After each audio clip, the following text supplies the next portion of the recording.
أعوذ بالله من الشيطان اللعين الرجيم. بسم الله الرحمن الرحيم. الحمد لله الذي هدانا لهذا وما كنا لنهتدي لولا أن هدانا الله لقد جاءت رسول ربنا بالحق.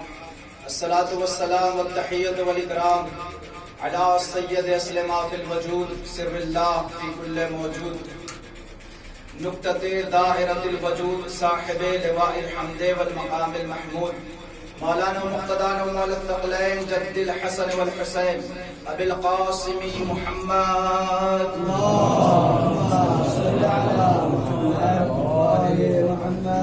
وعلى أهل بيته الطيبين الطاهرين المعصومين المنتخبين المنتجبين المظلومين الذين أذهب الله عنهم الرجس وطهرهم تطهيرا.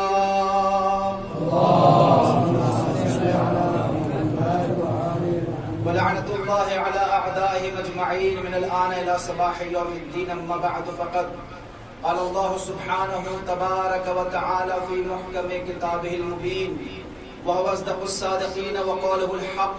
بسم الله الرحمن الرحيم. كل نفس ذائقة الموت. صلوات پڑھ دے محمد وعلى محمد.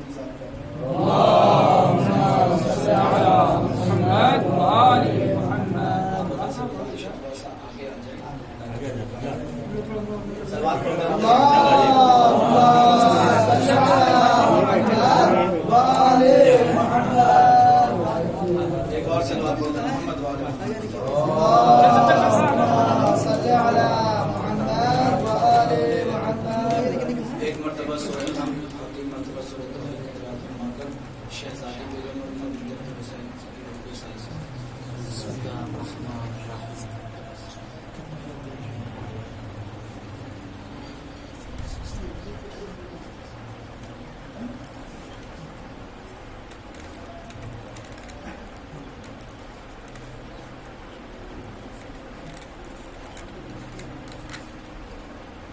صلوات پڑھ دے محمد.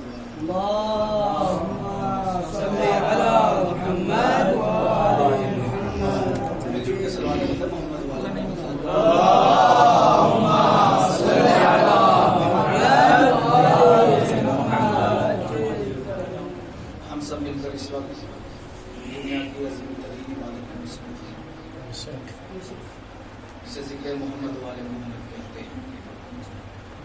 اللہ اس ذکر کو بابا کرنے کی توفیق انسان کو نصیب فرمائے اور ہماری اس مجلس کو اپنی بارگاہ میں مشکور و مقبول فرمائے اور حاضرین مجلس و بانیان مجلس کے تمام حضرت شریعت کی اپنی بارگاہ میں مقبول فرمائے. عزیزان گرامی، جیسا کہ آپ کی خدمت میں بالکل واضح ہے کہ آج کی مجلس ایک مرحومہ کے سارے سوال کی مجلس ہے، لہٰذا جتنی دیر بھی آپ کے درمیان گفتگو کرنی ہے موت کے حوالے سے گفتگو. اسی لیے میں نے آپ کے سامنے قرآن مجید کی اس آیت کریمہ کی تلاوت کا شرف حاصل کیا. یہ آیت وہ ہے کہ چاہے انسان خطیب ہو یا خطیب نہ ہو، ہر انسان کو یہ آیت ضروری ہے کہ کل نفس ذائقۃ الموت. ترجمہ واضح ہے لیکن رسماً ترجمہ کر رہا ہوں کہ کل نفس ذائقۃ الموت، کہ ہر نفس کو موت کا مزہ چکھنا. یہ آیت سورہ آل عمران کی 150ویں آیت کہ جس میں پروردگار عالم ارشاد فرماتا ہے کہ ہر نفس کو توجہ چاہتا ہے، ہر نفس کو موت کا مزہ چکھنا. اب دیکھیے اس آیت میں یہ تو اللہ نے بتایا کہ ہر نفس کو مرنا ہے، آیت نمبر 185. دوسری جگہ پر سورہ رحمان کی آیت نمبر 26 میں پھر ارشاد فرمایا اس آیت کی تاکید میں کہ کل من علیہا فان ویبقى وجہ ربک ذو الجلال والاکرام، کہ ہر وہ چیز جو اس روئے زمین پہ موجود ہے سب کو فنا ہے، سب ختم ہو جائے گی، سب مٹ جائیں گی، باقی بچے گا تمہارے رب کا وجہ جو جلال والا بھی ہوگا اور اکرام والا. تو دونوں آیت میں اس بات کا تذکرہ ہے کہ ہر نفس کو مرنا ہے، ہر نفس کو موت آنی ہے. موت کسے کہتے ہیں پہلے یہ جان لے پھر اگلی آیت کو پڑھتا ہوں. موت کہتے ہیں افتراق الروح عن الجسد، جسم سے جسد سے روح کا الگ ہو جانا، یہ ہے موت۔ اور قرآن کہتا ہے کہ ہر نفس کو موت کا مزہ چکھنا ہے، ہر ذی روح نے اس دنیا میں جو ہے سب کو مرنا ہے۔ اب ہم پروردگار عالم سے سوال کرتے ہیں کہ پروردگار عالم، تو نے یہ تو بیان کر دیا کہ ہر نفس کو مرنا ہے، ہر نفس کو موت آنی ہے، ذرا یہ تو بتا کہ یہ نفس کو جو موت آنی ہے اور موت کے آنے کا مطلب یہ ہے کہ روح کا جسم سے الگ ہو جانا، تو ذرا یہ تو بتا کہ یہ روح کو قبض کون کرے گا؟ تو اللہ نے کہا روایات کی طرف جانے کی کوئی ضرورت نہیں، تم قرآن مجید کو پڑھو، تمہیں خود پتا چل جائے گا کہ کون روح کو قبض کرتا ہے۔ لہذا سورہ سجدہ آیت نمبر 11 میں اللہ نے ارشاد فرمایا کہ قل یتوفاکم ملک الموت الذی وکل بکم ثم الی ربکم ترجعون۔ علماء کے سامنے تقریر کر رہا ہوں، عوام میں نہیں کر رہا ہوں، لہٰذا جو عربی کا لطف لیتے ہیں وہ عربی کا لطف لیجئے گا، اور جو ترجمے کا لطف لیتے ہیں وہ ترجمے میں شامل ہو جائیں گے انشاءاللہ۔ اللہ کہتا ہے کہ قل یتوفاکم ملک الموت، ہر نفس کو مرنا ہے، روح الگ ہونی ہے جسم سے، یہ روح قبض کون کرے گا؟ قل، اے نبی کہہ دیجئے، یتوفاکم ملک الموت، تمہاری روح قبض کرے گا موت کا فرشتہ جناب اسرائیل علیہ السلام۔ کون اسرائیل علیہ السلام؟ الذی وکل بکم، وہ جناب اسرائیل کہ جن کو اس روح کے قبض کرنے کے اوپر معمور ہی کیا گیا ہے۔ ثم الی ربکم ترجعون، پھر تم سب کے سب اپنے رب کی طرف پلٹا دیے جاؤ گے۔ تو دونوں آیت سے، ایک آیت سے یہ پتا چلا کہ ہر نفس کو مرنا ہے، دوسری آیت میں یہ پتا چلا کہ جو روح قبض ہونی ہے وہ ملک الموت کریں گے۔ اب روح ملک الموت کیسے قبض کریں گے؟ توجہ، روح ملک الموت کیسے قبض کریں گے؟ پھر اللہ نے کہا قرآن مجید پڑھو، پتا چل جائے گا کہ ملک الموت کس طریقے سے روح قبض کرتے ہیں۔ اللہ نے ارشاد فرمایا کہ وما کان لنفس ان تموت الا باذن اللہ کتابا مؤجلا۔ توجہ کہ کسی بھی نفس کو موت نہیں آئے گی، وما کان لنفس ان تموت، کسی بھی نفس کو موت نہیں آئے گی الا باذن اللہ، اگر موت آئے گی تو اللہ کے اذن سے آئے گی۔ توجہ، اللہ کے اذن سے آئے گی۔ اور موت کی روح کون، اور روح کون قبض کرے گا؟ جناب اسرائیل علیہ السلام۔ اور روح کسے کہتے ہیں؟ کب موت کسے کہتے ہیں؟ روح کا الگ ہو جانا جسم سے، یہ ہے موت۔ اور ہر نفس کو روح قبض کریں گے جناب ملک الموت۔ توجہ، ملک الموت جناب اسرائیل علیہ السلام۔ اور کیسے قبض کریں گے؟ اللہ نے کہا کہ کسی بھی نفس کو موت نہیں آئے گی کہ جب تک اللہ کا اذن نہ ہو، یعنی ملک الموت کسی بھی نفس کی اس وقت تک روح قبض نہیں کر سکتے جب تک روح قبض کرنے کی اجازت اللہ تعالیٰ سے نہ لے لے۔ ملک الموت اس وقت تک روح قبض کرنے کی اجازت، اس وقت تک کسی بھی انسان کی، کسی بھی نفس کی اس وقت تک روح قبض نہیں کر سکتے جب تک روح قبض کرنے کی اجازت اللہ سے نہ لے لے۔ کیوں؟ قرآن کہتا ہے بِإِذْنِ اللَّهِ، اللہ کا اذن ہوتا ہے تو ملک الموت روح کو قبض کرتے۔ توجہ، اللہ کا اذن ہوتا ہے تو ملک الموت روح کو قبض کرتے ہیں۔ یہ ہے قرآن کی آیت۔ اب آئیے، ایک مرحومہ کے احسان ثواب کی مجلس ہے، آج علی کے چاہنے والوں کی عظمت کیا ہے اور احترام کیا ہے اور فضیلت کیا ہے آپ کی خدمت میں واضح کروں۔ ملک الموت فرماتے ہیں کہ لما اسری ابی الی السماء السادسہ، کہ جب میں چھٹے آسمان پر، ملک الموت فرما رہے ہیں کہ نبی فرماتے ہیں کہ جب میں چھٹے آسمان پر، جب میں شب معراج چھٹے آسمان پر پہنچا، فرأیت ملک الموت، میں نے ملک الموت کو دیکھا، ملک الموت نے مجھے دیکھا، ملک الموت نے مجھے سلام کیا، میں نے سلام کا جواب دیا تو ایک مرتبہ ملک الموت کہنے لگے یا نبی اللہ اذا وصلت الى الارض فابلغ عني السلام الى علی ابن ابی طالب۔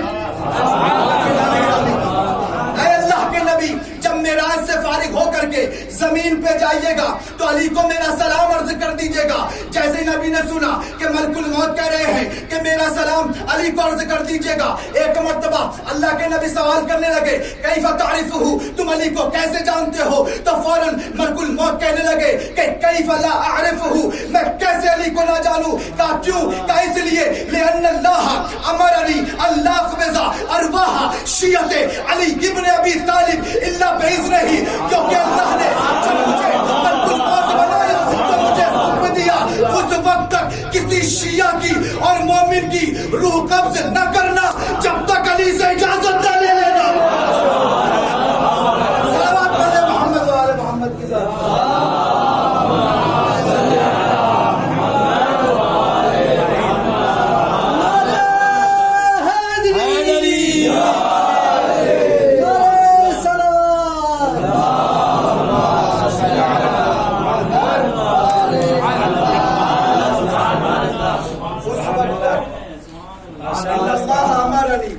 اللہ نے مجھے امر کیا ہے, حکم دیا ہے, اللہ اقبض ارواح شیعۃ علی ابن ابی طالب الا باذنہ, کہ کسی بھی علی کے شیعہ کی روح قبض نہ کرنا الا باذنہ, جب تک علی کا اذن نہ ہو. اب دیکھیے ہم لوگ تو عام بندے تو ہیں نہیں, طلاب نجف ہیں, میں اپنے کو طالب, آپ تو علماء ہیں, ہم سب جانتے ہیں کہ قرآن کی آیت الگ ہے اور روایت الگ کچھ کہہ رہی ہے. قرآن کیا کہتا ہے؟ وما کان لنفس ان تموت الا باذن اللہ کتابا مؤجلا, کہ ملک الموت اس وقت تک کسی بھی نفس کی روح قبض نہیں کر سکتے جب تک روح قبض کرنے کی اجازت اللہ سے نہ لے لے. توجہ. اور روایت کہہ رہی ہے کہ ملک الموت روح قبض کرنے کی اجازت علی ابن ابی طالب سے لیتا ہے. روح قبض کرنے کی اجازت علی ابن ابی طالب سے لیتا ہے. ایک اجازت قرآن مجید میں اللہ کی اجازت ہے, دوسری اجازت روایات میں مولا کائنات کی اجازت ہے, کہ جس میں کہا گیا روایت میں کہ علی کی اجازت اور قرآن میں کہا گیا اللہ کی اجازت. کیا یہ دونوں الگ الگ اجازتیں ہیں یا ایک اجازتیں ہیں؟ اگر دو اجازت ہو تو تعارض نظر آئے گا, اگر ایک اجازت ہو تو تعارض نظر نہیں آئے گا, پھر موافقت ہوگی. اب کیسے پتا چلے کہ روایت صحیح ہے یا نہیں؟ ہمیں پتا نہ چلتا کہ علی کی اجازت خدا کی اجازت ہے یا نہیں اگر ایک واقعہ نہ ہوتا. ملک عراق میں, شہر کوفہ میں, مسجد اعظم میں, منبر ابیض پر خطیب منبر سلولی نے اگر یہ نہ کہا ہوتا, قسم ہے اس ذات کی جس کے قبضہ قدرت میں علی کی جان ہے, نحن اذن اللہ المعذور,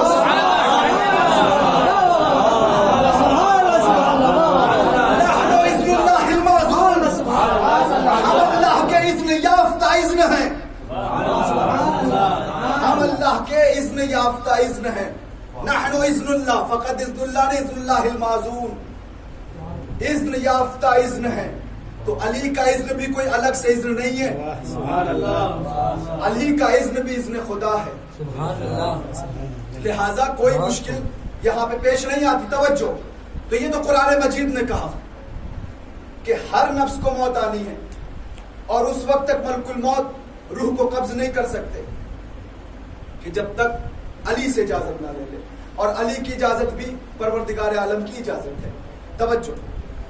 اب دیکھیے مرنا سب کو ہے, کسی کو موت سے فرار نہیں ہے, یہ قرآن کا وعدہ ہے, کل نفس ذائقۃ الموت. لیکن پھر بھی ہر انسان موت سے گھبراتا ہے.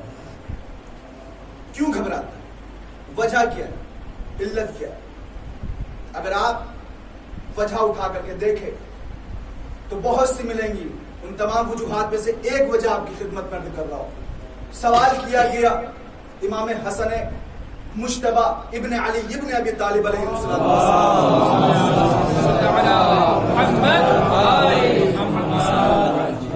مولا سے پوچھا گیا میرے مولا لماذا نکرہ الموت, ہم کیوں موت کو ناپسند کرتے ہیں؟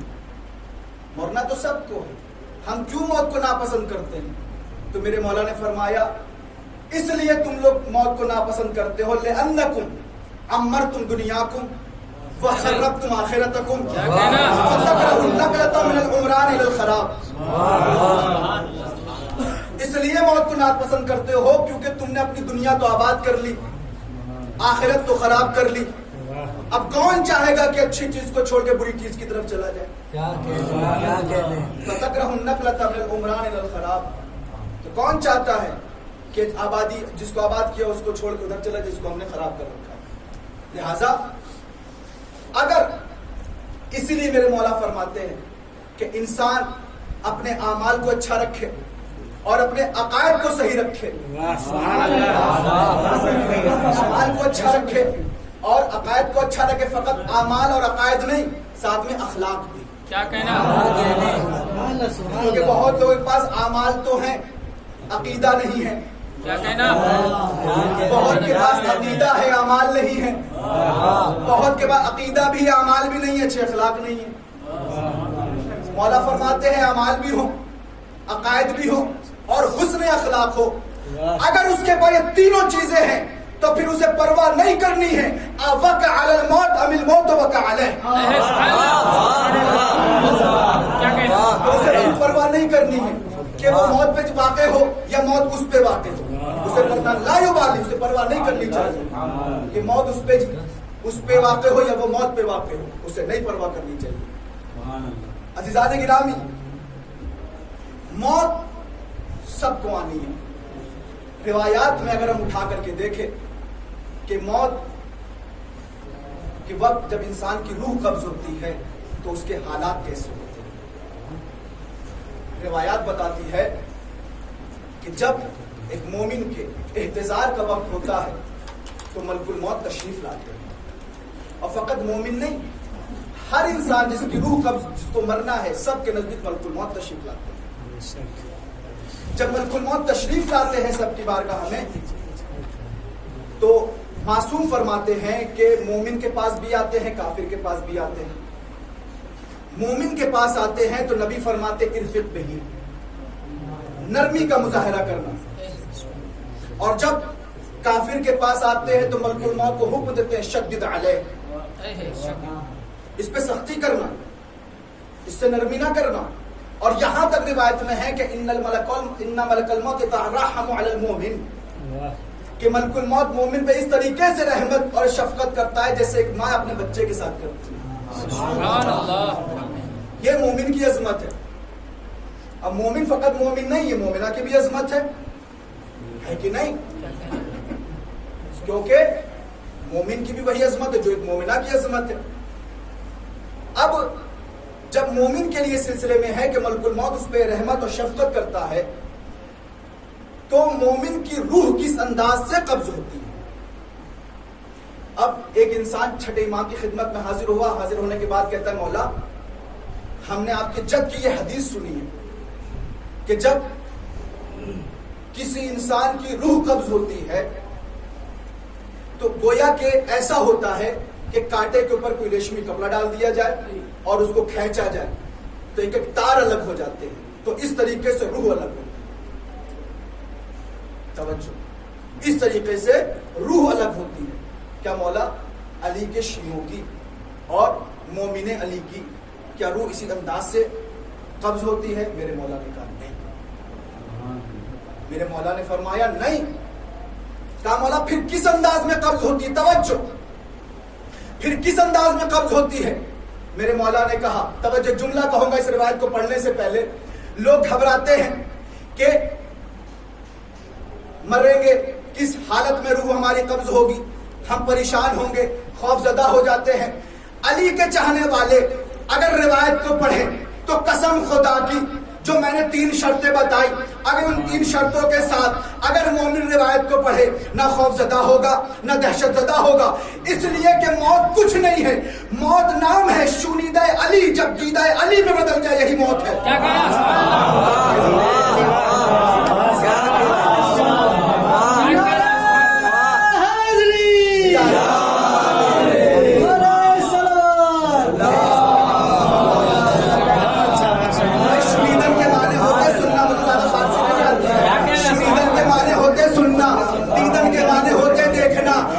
جس علی کو زندگی بھر سنا تھا آج موت کے بعد اسے دیکھ رہے ہیں، یہی موت ہے۔ جس علی کو زندگی بھر سنا تھا آج اس علی کو دیکھ رہے ہیں، یہی موت ہے۔ اب اس لیے یہ جملہ کا اس کے بعد اب روایت سنیے. ایک انسان چھٹے امام کی خدمت میں حاضر ہوا. مولا وہی روایت کہ مومن کی کہ انسان کی روح اس انداز میں نکلتی ہے گویا کہ کانٹے کے اوپر کوئی ریشمی کپڑے ڈال کے اسے کھینچ دیا جائے. میرے مولا نے کہا نہیں، یہ مومن کے روح قبض ہونے کی علامت نہیں ہے. کہا مولا پھر کس انداز میں روح قبض ہوگی؟ اب جملہ سنیے گا چھٹے امام کا. چھٹے امام فرماتے ہیں یاد رکھو مومن کی روح اس انداز میں قبض ہوگی کہ قرآن مجید میں اس کا تذکرہ موجود ہے. توجہ چاہتا ہوں، تذکرہ موجود ہے. کہا کیسے تذکرہ موجود ہے؟ کہا اس انداز میں. کیا تم نے سورہ یوسف کو نہیں پڑھا؟ کیا تم نے سورہ یوسف کو نہیں پڑھا؟ کہا مولا ہم نے سورہ یوسف کو پڑھا ہے. اس میں کہاں لکھا ہے کہ مومن کی روح کس انداز میں قبض ہوتی ہے؟ میرے مولا نے کہا تم کو نہیں پتا. جب جناب زلیخا پر عورتوں نے الزام لگایا تھا کہ تم جناب یوسف کے حسن میں گرفتار ہو گئی ہو، یوسف اتنے حسین و جمیل نہیں ہے، تو جناب زلیخا نے کیا کہا تھا کہ دیکھو میں یوسف کو پردے کے پیچھے رکھوں گی اور تم سب لوگ حاضر ہو جانا. اور سب کے ہاتھ میں ایک لیمو دیا اور ایک چاقو دیا. کہا جب یوسف پردے سے باہر نکلے تم لوگ اس چاقو سے لیمو کو کاٹ دینا. اس نے کہا مولا اس میں کہاں لکھا ہوا ہے کہ مومن کی روح کس انداز میں قبض ہوتی ہے؟ میرے مولا نے کہا تجھ کو پورا واقعہ نہیں پتا. جب یوسف نکل رہے تھے عورتوں نے یوسف کی زیارت کی جیسے ہی، اور جب تک عورتوں کی نگاہ جناب یوسف کے چہرے پر اٹی ہوئی تھی اور ایک پٹا معلق تھی جناب یوسف کے چہرے پر، تو عورتوں نے نیبو کاٹنے کے بجائے اپنی انگلیاں کاٹ لی تھی. انگلیاں کٹ بھی گئی، عورتوں کو پتا بھی نہ چلا. انگلیاں کٹ گئی، عورتوں کو پتا بھی نہ چلا. میرے مولا نے کہا یہی انداز ہوگا علی کے شیعوں کی روح کے قبض ہونے وقت، کہ اس انداز میں میرے علی کے شیعوں کی روح قبض ہوگی کہ علی کا مومن زیارت علی میں محو ہوگا، روح قبض بھی ہو جائے گی.